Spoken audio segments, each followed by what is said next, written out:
Kids අකාඩමි පෙර පාසලේ අවදින විශ්වවිද්‍යාල ලාංකිකයන් සංගමය මගින් නිර්මාණය කරපු ඔය කරන කැටලයක් හඳුන්වා දීම සඳහා අපේ පෙර පාසල අහඹු ලෙස තෝරාගෙන තිබුණා. ඒට පරමයෙන් ස්තුතිවන්ත වෙන අතර මේ මම දැන් අවුරුදු 16ක් විතර මේ සේවා කාර්යයක් තුළදී නව නිර්මාණ තුළින් තමයි දරුවන්ට අපුඩේ ඉලක්කම් ඒ සියලු දේවල් කාර්යපත් මගින් තමයි අපි හඳුන්වලා දීලා තිබුණේ. අද මේ හතරේ මම අපේ දරුවන් හරිම ආසාවෙන් ගේම් එකක් ආකාරයට මේ කට්ටලේ ප්‍රයෝජනය කර ගනිමින් ඉලක්කම් සදුවා. ඇත්තටම මේ හොඳ නිර්මාණයක් මේ කියලා කියන්න උනන් දරුවා ආශාවෙන් මේ ගේම් එක ප්ලේ කරා. මේ වගේ උපකරණ කට්ටලයක් තමයි අපි ඔබේ දරුවාට ලබා දෙන්නේ. මේකේ කොටස් ගොඩක් තියෙනවා. අපි බලමු මොනවාද මේ උපකරණ කට්ටලේ තියෙන කොටස් කියලා. අකුරු මිදුරු ක්‍රීඩා කට්ටලේ කොටස් කිහිපයක් තියෙනවා. මුලින්ම අපිට හම්බ වෙනවා මෙතන සිංහල හෝඩිය. සිංහල හෝඩියේ සියලුම අකුරු ටික අපි මේ විදිහට ප්ලාස්ටික් වලින් සකස් කරලා තියෙනවා. ඊට පස්සේ හැඩතල ළමයිට හැඩතල ඉගෙන ගන්න තියෙනවා. ඒ හැඩතල ටිකත් අපි මේකට එකතු කරලා තියෙනවා. ඒ වගේම 0 ඉඳලා 9ට යනකම් ඉලක්කම් මේ විදිහටම අපි මේකට එකතු කරලා තියෙනවා. ඒ වගේම ඉංග්‍රීසි කෝඩිය සම්පූර්ණ ඉංග්‍රීසි කෝඩියම අපි මේකට එකතු කරලා තියෙනවා. ඊට පස්සේ මේ කොටස් ටික මූලික කරගෙන තමයි මේ ක්‍රීඩා කට්ටලය පාවිච්චි කරන්න තියෙන්නේ. ඊට පස්සේ මෙන්න මේ වගේ පොතක් තියෙනවා. මේ පොත දෙමව්පියන්ට සහ ගුරුවරුන්ට තමයි මේක පාවිච්චි කරන්න තියෙන්නේ. මේක පාවිච්චි කරලා තමයි ළමයිට ක්‍රීඩාවට යොමු කරන්න තියෙන්නේ. අපි බලමු කොහොමද ක්‍රීඩාව කරන්න කියලා. තව තියෙනවා මේකේ කාලය මනින උපකරණය. මේ කාලය මනින උපකරණයට අපි කියන්නේ වැලි ඔරලෝසුව කියලා. සෑම දරුවෙකුටම මේ වැලි ඔරලෝසුවකුත් හම්බ වෙනවා. මේ වැලි ඔරලෝසුවේ වැලි වැටෙන කාලයක් එක්ක තමයි මේක ක්‍රීඩාවේ යෙදෙන්න තියෙන්නේ.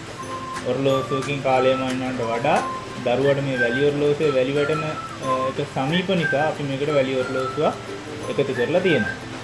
ඊට පස්සේ මේ විදිහට සිංහල හෝඩිය සහ ඉලක්කම් මුද්‍රණය කරපු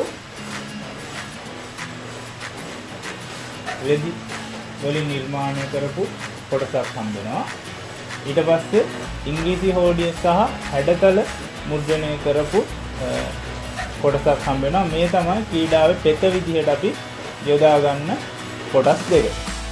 අපි බලමු කොහොමද මේ ක්‍රීඩාවට දරුවව මේ ක්‍රීඩාවට දරුවව යොමු කරවන්නේ කොහොමද කියලා අපි බලමු. මුලින්ම දෙමව්පියන් මේ පොත ළඟට ගන්න ඕන. ඊට පස්සේ දරුවට අපි උදාහරණයක් විදිහට ඉංග්‍රීසි හෝඩිය ඉගෙන ගන්නවා කියලා හිතනවා නම් මේ ක්‍රීඩා පෙත අපි අරගෙන දරුවට හොඳට පේන විදිහට මේක මෙහෙම එලා ගන්න. ඊට පස්සේ ඉංග්‍රීසි හෝඩියේ අකුරු ටිකත් අපි මේ විදිහට දරුවට පේන ආකාරයට සකස් කර ගන්නවා. ඊට පස්සේ මේ වැලි ඔරලෝසුවත් දරුවට පේන විදිහට අපි තියා ගන්නවා. දැන් දරුවට තෑගි විදිහට හම්බෙන්නේ මෙන්න මේකේ තියෙන තරු මල් සමනලුන් කියන කොටස් ටික තමයි දරුවට තෑගි විදිහට අපි ලබා දෙන්නේ. එහෙනම් අපි බලමු මේ කොහොමද කරන්නේ කියලා. මෙන්න මේ පොතේ අපිට තියෙනවා සිංහල හෝඩිය, ඉලක්කම්, ඉංග්‍රීසි හෝඩිය සහ හැඩතල. මේ හැම අකුරකටම හැම ඉලක්කමකටම හැම හැඩතලයකටම ප්‍රශ්නයක් තියෙනවා. ඒ ප්‍රශ්නෙට වැලි ඔරලෝසු වාල කීයද කියලා අපි මේකට එකතු කරලා තියෙනවා. ඊට පස්සේ හැම අකුරකටම නිවැරදි වචනයක් කිව්වහම ටැග් එකක් දෙන්න අපි ඒකට ටැග් එකක් මොකක්ද දෙන ටැග් එක කියන එකත් අපි මේකේ සඳහන් කරලා තියෙනවා.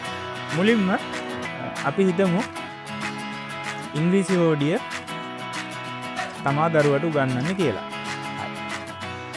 අපි දරුවට කියනවා කේ අකුර හොයන්න කියලා. කේ අකුර හොයන්න කියලා අපි මේ වැලි ඔරලෝසුවේ වැලි වැටෙන එක දරුවට පේන්න සලස්වනවා. එතකොට දරුවා මේ වැලි ටික වැටෙන්න කලින් කේ අකුර හොයාගෙන මේ පීඩා පෙතේ තියෙන කේ අකුර ළඟින් තියන්න ඕනේ. නිවැරදි කාලයට දරුවා කේ අකුර හෙව්වනම් නිවැරදි කාලයට තේරීමේ තෑගය දරුවට එක තරුවක් ලබා ගන්න පුළුවන්.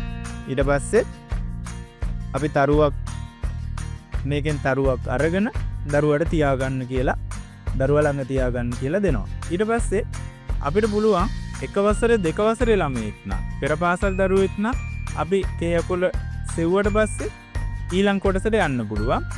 එක වසර දෙක වසර ළමයෙක් නම් කේ අකුරෙන් අපි කියනවා වචනයක් ලියන්න, වචනයක් කියන්න කියලා. එහෙම දරුවා වචනයක් ලිව්වහම, වචනයක් කිව්වහම ළමයාට තවත් ඈගක් හම්බ වෙනවා, මල් දෙකක් හම්බ වෙනවා. ඒ විදිහට පෙර පාසල් දරුවෙකුට මේක ලෙවල් 1 එකේ පළවෙනි ප්‍රශ්න වලට විතරක් උත්තර දීලා තෝරා ගැනීම පමණක් අපිට කරන්න පුළුවන්. 1 2 ශ්‍රේණි වලට දරුවා ගියපුවාම අපිට මේ දරුවට නිවැරදි කාලයට වචනයක් කියන්න, වචනයක් ලියන්න වගේ දේවල් පුරු කරන්න පුළුවන්. ඔය ආකාරයටම හැඩතල, ඉලක්කම්, සිංහල හෝඩිය ඒ හැම දෙයක් ගැනම ළමයාට හොඳ අවබෝධයක් පීඩාවක් විදිහට මේකෙන් ලබා ගැනීම හැකියාව මනාව අපි මේකෙන් ඉස්මතු කරලා තියෙනවා.